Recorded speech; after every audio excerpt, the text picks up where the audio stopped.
Assalamu alaikum everyone. This is me Fatima Khan Business Wali. I am a student of Rehan AI Teachers Training Institute Batch 22. So today we are going to have a discussion on the topic. The topic is the benefits of journaling, how to start and stick with Sesame. So let's start.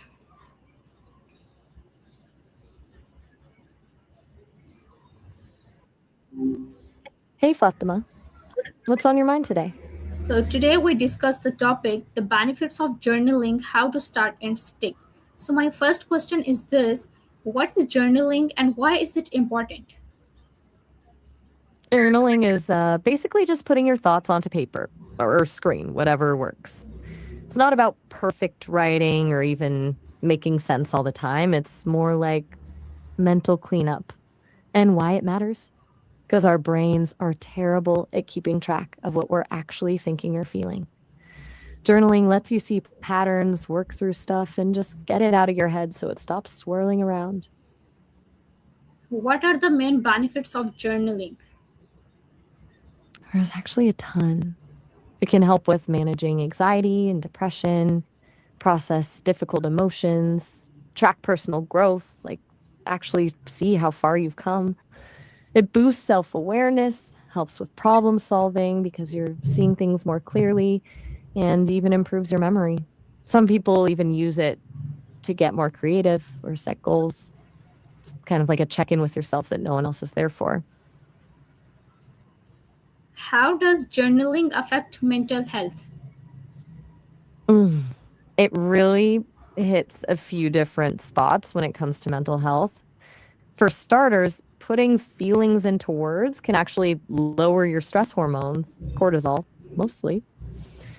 Plus, when you're sorting through thoughts on paper, you're processing them instead of just letting them bounce around your head, which can calm anxiety. It's like cognitive reframing, but you're doing it yourself. Over time, regular journaling builds emotional regulation, so you're less reactive and more in control. Can journaling improve self awareness?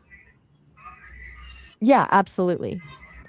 When you're consistent about writing down what you're thinking and feeling, and really trying to understand why you feel that way, patterns start to emerge. Things you wouldn't notice otherwise become obvious. Like maybe you realize you always feel down on Wednesdays, or that certain people trigger the same response in you every time. It gives you this distance from your reactions so you can see them happening instead of just being caught up in them. How can a beginner start journaling? Honestly, just start. Seriously, don't overthink it. Start with 5 minutes, set a timer if you need to. Just write whatever's in your head. No rules about grammar or how it sounds. Some people like prompts to get going. What am I grateful for today? Or what's bothering me? Like, you can also just describe your day or like write a letter to yourself. The biggest thing is consistency, not perfection. Yeah, you're right.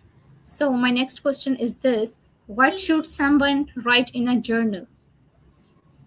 Really, anything that's on your mind. What happened today? What you're grateful for, fears, worries, random thoughts, things you're working towards, even just things you observed. Sometimes writing about small moments, like something you noticed on your walk, can be surprisingly helpful. But to ease on my faults, people also like to write about how they're feeling physically, what they ate, if they exercised. The more you write, the more patterns you'll start to see and the easier it'll become. Is there a right or wrong way to journal? Nope, there really isn't. Honestly, the right way is whatever works for you. Some people do detailed daily entries, others scribble random notes. Some folks like to draw or collage instead of write. It's all valid. The point isn't about form or style. If you're writing because it feels helpful and meaningful to you, you're doing it right. How much time should be spent on journaling daily? And that totally depends on what you've got going on. 5 minutes is great if you're just starting out or on a busy day. Some people do 15 to 20 when they have more time or energy. There's no magic number. The key is consistency over quantity. Even a tiny bit every day is better than an hour once a week. Why do people struggle to stick in journaling? A few reasons. Life just gets busy, things fall off the priority list. Some people set too high of expectations. I have to write a profound entry every day and give up when they don't. Others feel self conscious about what they're writing or get stuck on perfectionism. And then sometimes it just feels like one more thing to do when you're already overwhelmed. How can someone build a daily journaling habit? Start small. Seriously, 5 minutes is plenty. Attach it to something you already do, like right after your morning coffee or before bed. Put your journal where you'll actually see it on your nightstand or kitchen table. Don't try to be perfect, bad days, messy thoughts, whatever. Also, lower the stakes. Think of it as talking to a friend, not writing for an audience. Make it feel safe and low pressure. What are some tips to stay consistent with journaling? Make it part of your routine, the coffee, bedtime thing we talked about. Pick a time that works reliably. Don't wait for motivation, that's a trap. Just sit down and write even if you're not feeling it. Reminders help, whether phone alarms or sticky notes. And honestly, don't beat yourself up if you miss a day or two. Just pick it up again. Consistency over perfection, right? How can journaling become part of our routine? Honestly, habit stacking is your friend here. So instead of adding journaling as this separate thing you have to remember, attach it to something you already do without thinking. Like every time you brush your teeth in the morning, spend 3 minutes journaling, or right after dinner before you settle in for the night. Tying it to an existing routine makes it way easier because your brain is already in autopilot mode with the first thing.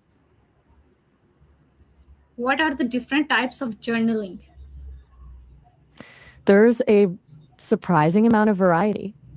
Gratitude journaling, which is specifically focusing on things you're thankful for. Stream of consciousness, just writing whatever comes to mind. Art journaling, using sketches and colors instead of words.